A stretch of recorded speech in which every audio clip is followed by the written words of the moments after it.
We have a couple of announcements to make. First of all, tickets for pulled pork plate sales. Y'all been selling your tickets? You got a week.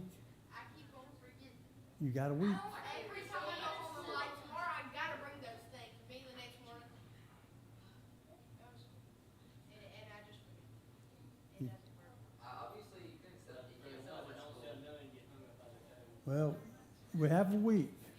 Tickets, stubs, and money need to be turned back in next Wednesday. Well, if I have license, I can drive out of shops to the store and sell them at the store. I've possibly got 4 sold. I have 5 sold. If you need more tickets, get with Mr. Dalton. He can help you out with that.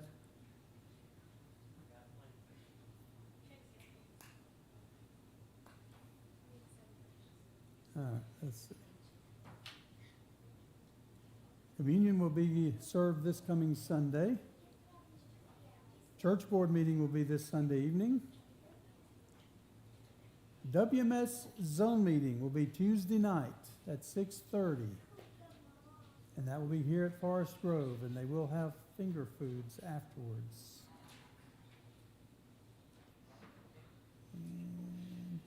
And Divide will be in revival September the 11th to the 14th. Any other announcements?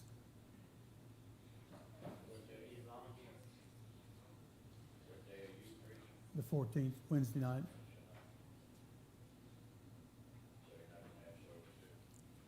Probably not. Still need volunteers for the fall festival. No volunteers, no festival.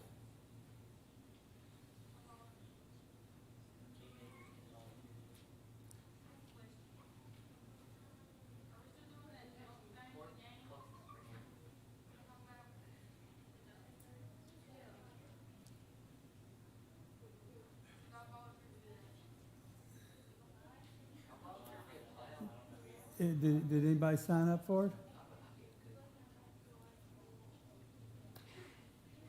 No volunteers, no festival. Remember, it's not just going to happen.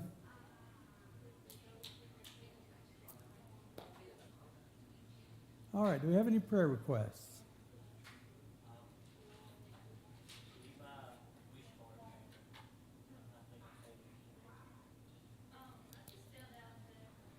Hang on. Levi.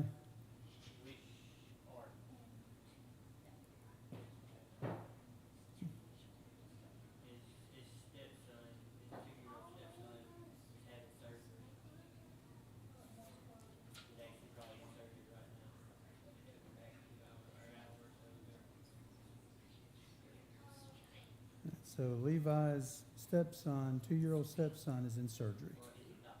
Adopted son. So we'll just say 2-year-old son is in surgery. Okay?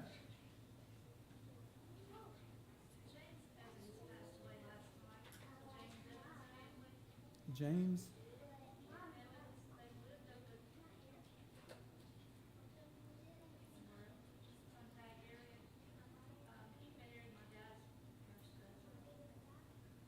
So the James Evans family.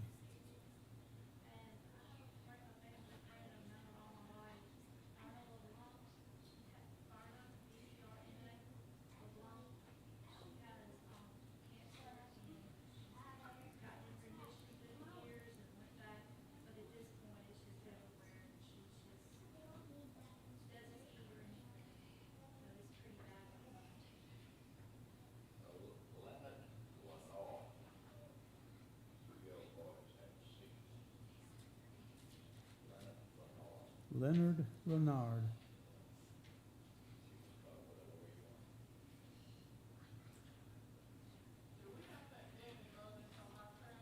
Yes, ma'am. Devin Mullins is on our prayer list. We need to be in prayer for Devin. He is in critical condition.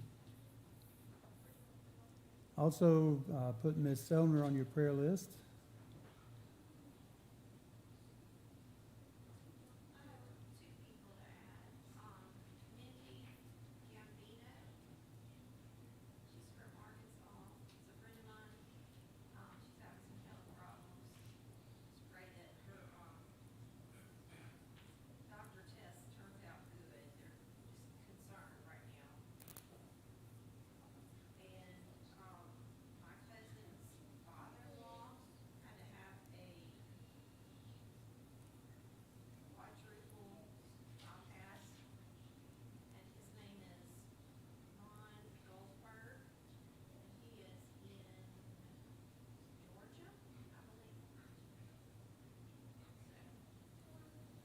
Okay, so Mindy Gambino and Ron Goldberg.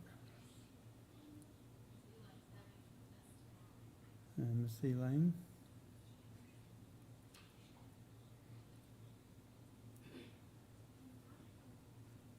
Okay, let's go to the Lord in prayer then. Dalton, would you lead us in prayer, please? Dear Heavenly Father, we're so grateful to be able to be in your house, be able to fellowship, be able to study your word with other believers, Father. We pray for each person that's on the prayer list, whether it be surgery, whether it be sickness or loss of loved ones.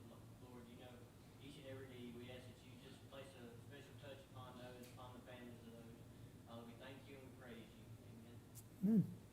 All right, let's go to class.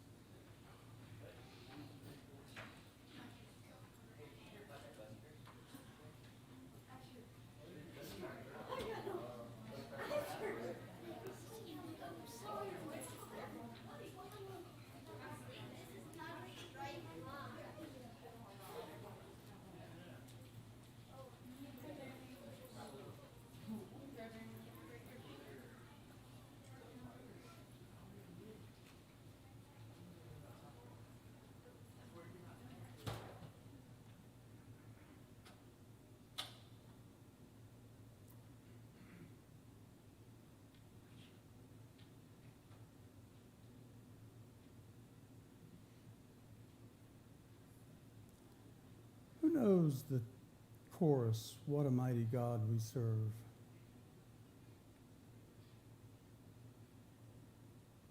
I know that one.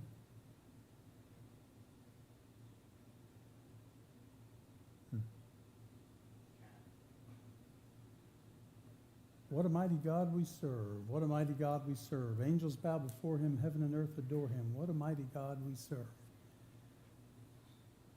How mighty is our God?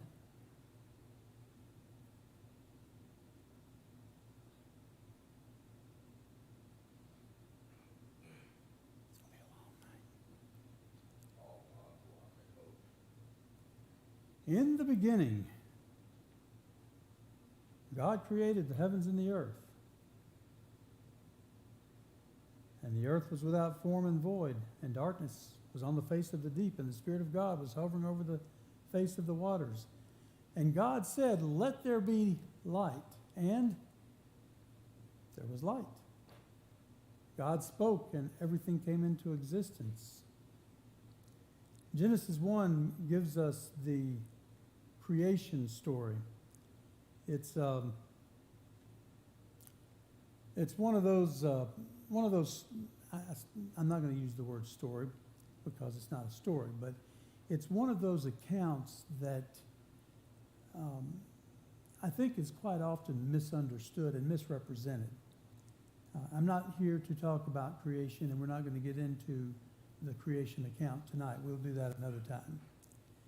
But the creation story or the creation account tells us that God is powerful.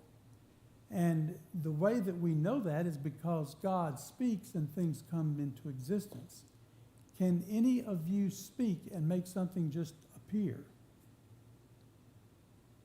Do you know of anyone who can? We can't, can we? In fact, if you look in Job, in the book of Job, we're going to kind of move forward a couple thousand years, maybe a little bit more. We don't know exactly how long, but when we get to the story of Job, we see some interesting things. Job went through a very tough time, and Job went through a period where he questioned God. And beginning in Job chapter 38, God responds to Job. In fact, it says God answered Job out of the whirlwind. And I love the way God speaks in this. Both chapters, 38 and 39, both give,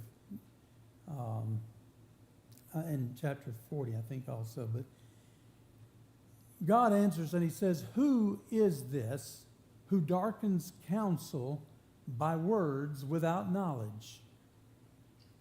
Then he says, "Prepare yourself like a man." In other words, stand up and answer. Defend yourself. You've been accusing me of things. You've been talking about me. Now, understand Job had some difficult circumstances, but God's kind of putting him in his place here, and he says, where were you when I laid the foundations of the earth? Since you're going to question me, I'm going to question you, is what God's saying.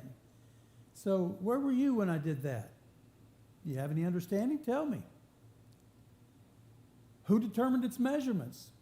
Who decided how big it would be? Were you there? Did you know? In fact, this is what he says. Who determined its measurements? Surely you know. To what were its foundations fastened? Who laid the cornerstone? When the morning stars sang together and all the sons of God shouted for joy, or who shut the sea? Who put the sea in its place and set the boundaries? Who did all this? God is asking Job. And verse 12, tell me this. Have you commanded the morning sun, not morning sun, what does he say? Have you commanded the morning since your days began and caused the dawn to know its place? In other words, did you make the sunrise today? Did you make the sunset tonight? Can you make the sunrise tomorrow? The next day? Any day for that matter? Were you there? Can you do it? Can you speak and make it happen? Have you entered the springs of the sea? Have you walked in search of its depths? Have you comprehended the breadth of the earth? Now, keep in mind when God is speaking here, this is a long time ago. Before we learned a lot of what we learned about the earth and how deep the seas were and some of these other things. And God is questioning Job on these things. Have you entered the treasury of snow? Do you know how or why light is diffused? Do you know where the east wind comes from? Do you know the path of a thunderbolt? The path of lightning? Can anyone foretell how lightning is going to strike, or for that matter, where lightning is going to strike? Basically, this is what God is asking Job. And he asked him about the rain. The waters harden like stone. The surface of the deep is frozen. Can you bind the cluster of Pleiades? Loosen the belt of Orion? Guide the great bear with its cubs? Do you know the ordinances of the heaven? Can you set their dominion over the earth? So God's talking about the stars now and about the skies and all of the things that are there. And he's asking Job, do you know how these things are there? Can you control any of this? Can you set their dominion over the earth? Can you send out lightning? Can you number the clouds? And he goes on through chapter 39. Again, more questions in chapter 39. And then in chapter 40, Job responds.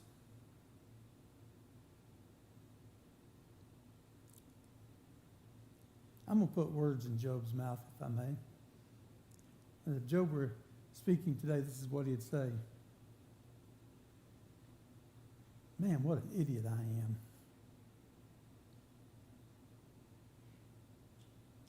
His actual words were, I am vile. What shall I answer you? I lay my hand over my mouth. Once I've spoken, but I will not answer. Yes, twice, but I will proceed no further. In other words, okay, Lord, I open my mouth out of turn, and I'm going to stop now because I've said too much already. And Job stopped speaking. God continues speaking then. Now he challenges Job. Again, out of the whirlwind. Prepare yourself like a man. I'll question you and you answer me. Would you indeed annul my judgment? In other words, do you have enough wisdom and knowledge to question my judgment, my decisions? Because that's kind of what Job did, if you think about it. And let's pause there for just a second, because is that not what we do when we question God? Now, I understand that there are situations, there are times when we get into a difficult situation, we don't have understanding, and there are times that we may actually question God. Why? Why did you allow this? Why did you do this? I don't know if you've ever done that before. I have. There have been situations where I don't understand, Lord. Why did you allow this to happen, or why did you do this? And that's kind of what Job did here, but Job now is realizing that he overstepped his bounds. God continues talking to Job and asks him about his wisdom. Do you know how smart you are? Look at, in verse 15 of chapter 40, look at the behemoth, which I made along with you.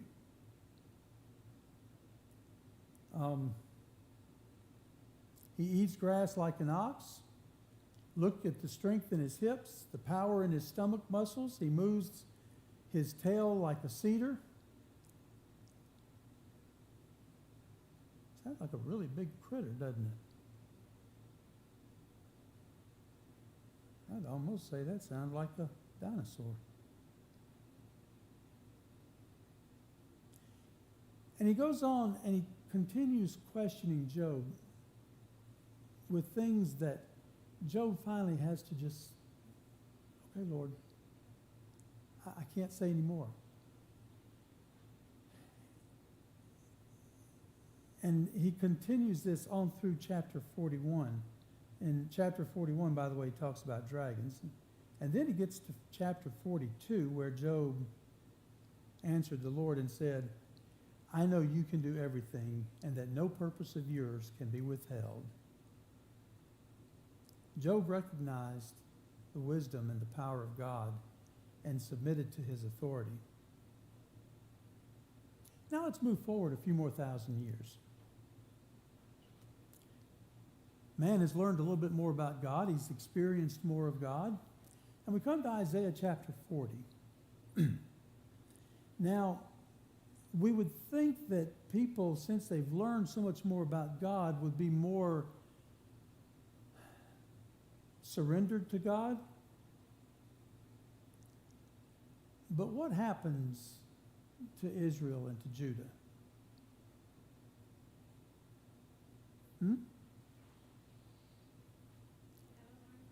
They didn't learn their lesson, did they? Now, Isaiah is speaking before they're taken into captivity, but and in chapter 41 he talks more about the idolatry. I'm not going to get into that so much tonight, but in verse 8, Isaiah talks in verse 7, he talks about the grass withering. In verse 8, he says again, the grass withers and fades, but the word of God does what?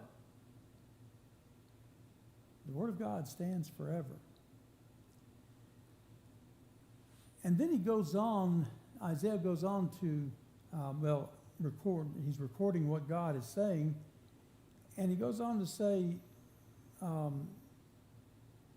Lord will come with a strong hand, he'll feed his flock.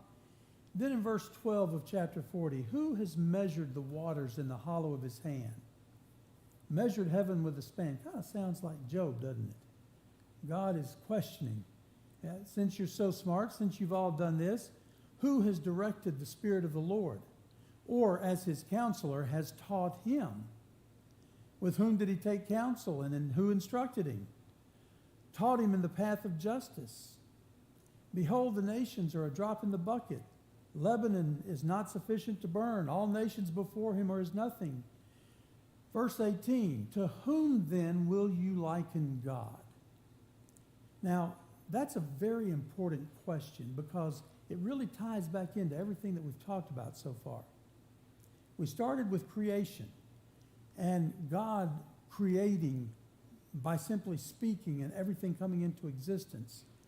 We talked about Job questioning God and Job and God returning the favor, if you will, and questioning Job and talking about how great and powerful he is. Now Isaiah is recording these words. To whom then will you liken God? What will you compare his likeness to? What was the biggest problem, one of the biggest problems that the children of Israel had, both Judah and Israel?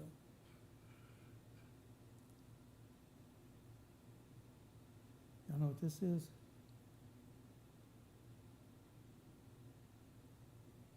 Huh? Bow down to idols. Thou shalt have no other gods before me. Thou shalt not bow down to idols. Make any graven images. And what did they do?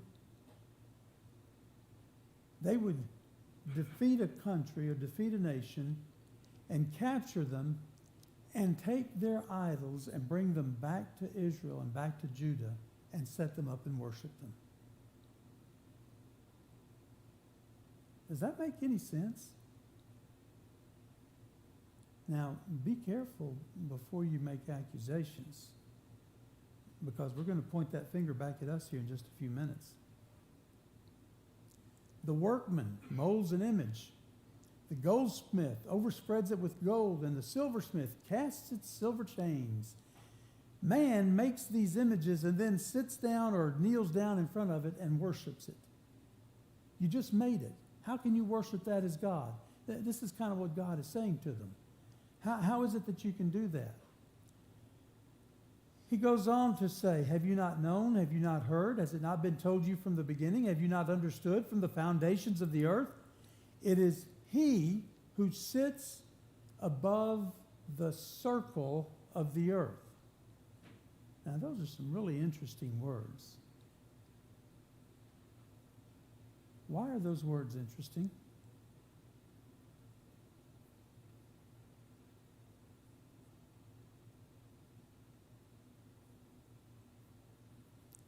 Because we thought it was a flat earth until the 1400s, 1500s. And God is saying sits above the circle of the earth. God is declaring that he is a mighty God. He's declaring to Israel, he's declaring to Job, he's declaring in Genesis to anyone that will listen that he knows all of these things. He's the one that stretches heavens out, the heavens like a curtain, spreads them out like a tent. He's the one that does all of these things. To whom will you liken me, or to whom shall I be equal, says the Holy One.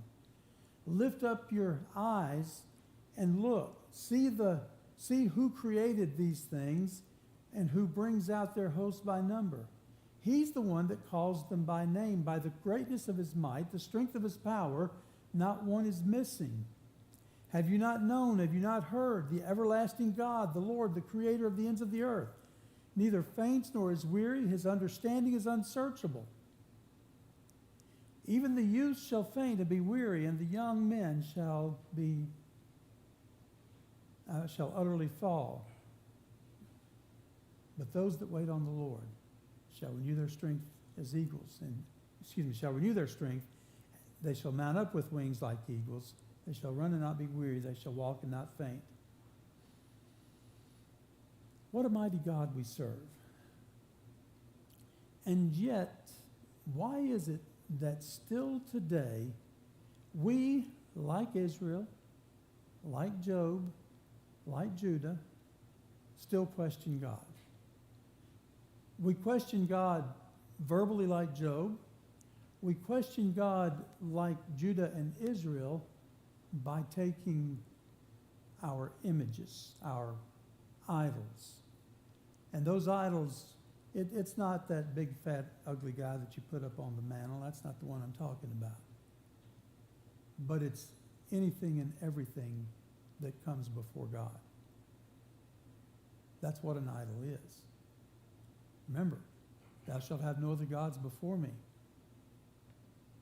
Nothing shall come before me, is what God is saying. Don't make anything that you're going to bow down and worship.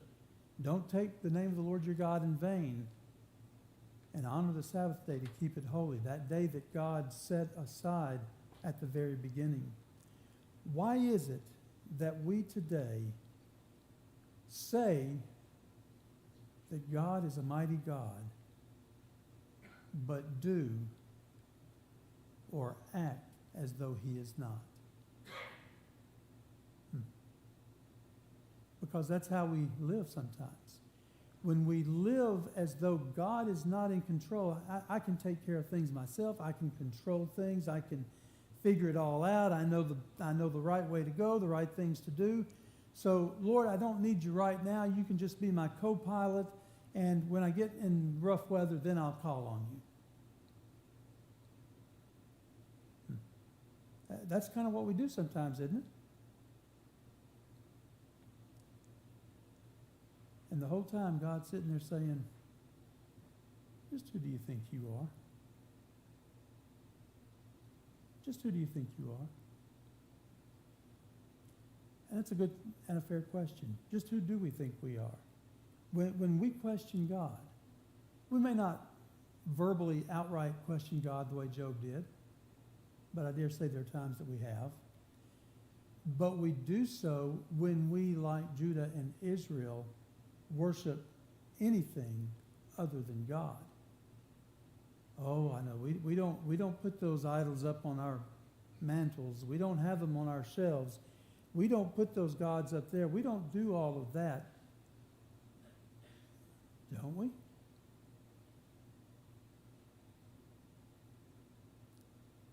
Who's first? Who's most important? Is it God? What a mighty God we serve. If we serve such a mighty God, then should our lives not reflect it? Should our words not reflect it? Should our actions not reflect it? Should the places we go, the things we do, everything about us not reflect it? And when we do that, then we have that beautiful promise there in verse 31 that we love to quote. Those who wait. Now, this isn't the way we quote it. This is the way we like to quote this. Those who wait on the Lord shall renew their strength and mount up with wings like eagles. We like to gloss over that first part. But that's really the key to the rest of it. They that wait on the Lord. What does that mean, to wait on the Lord? It means, one, we don't question God. It means that we recognize that God is still in control. He still sits over the circle of the earth. He knows all of these things. Have you ever gone out and looked at the stars at night? How many can you name? I can't name any of them. I've read some of the names for them, and I can't repeat them. But imagine if you can, standing out there and God standing beside you saying, that's this one, and he'll name each and every single one. And that's just the ones that you can see. But God knows the names of every single star. And now that we've sent these telescopes and all this other stuff out into space that can see thousands of light years farther than we've ever seen before, and found more and more galaxies and more stars. Wow. And God still knows the names of all of those as well. And the names of all the ones that we haven't found yet and haven't seen yet.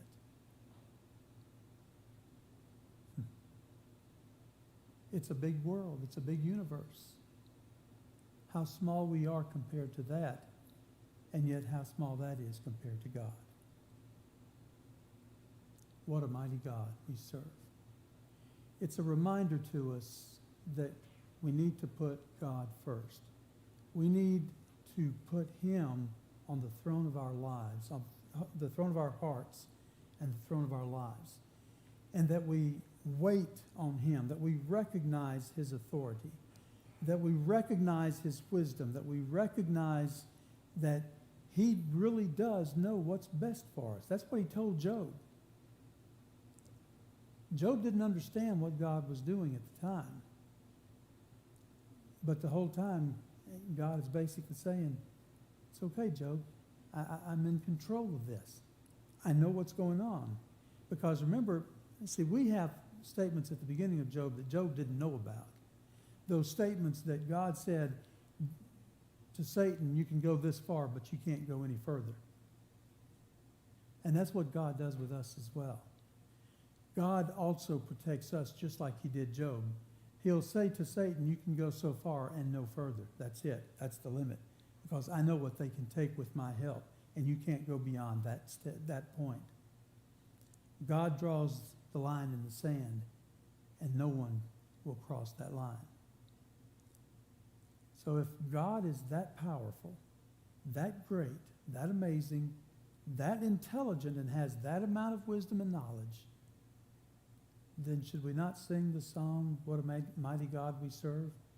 Just as the angels bow before him, just as heaven and earth adore him, we serve a mighty God. Let's make sure that our lives reflect that each and every day. Any questions, any comments? Well, that's part of the problem with this country today. We've let so many idol worshipers come into the country. And I don't say we have a law banning Hindus or whatever like that, but we as Christians are supposed to be winning them over, not supporting their existence, so to speak. Not surrendering to their authority. I think that's one of the misunderstandings of freedom that, let me rephrase that. One of the misrepresentations of freedom is that you have to keep your peace while somebody else speaks theirs. But that only works if you're a Christian. If you're not a Christian, you can say what you want to. And that's where we in this country have gotten off track.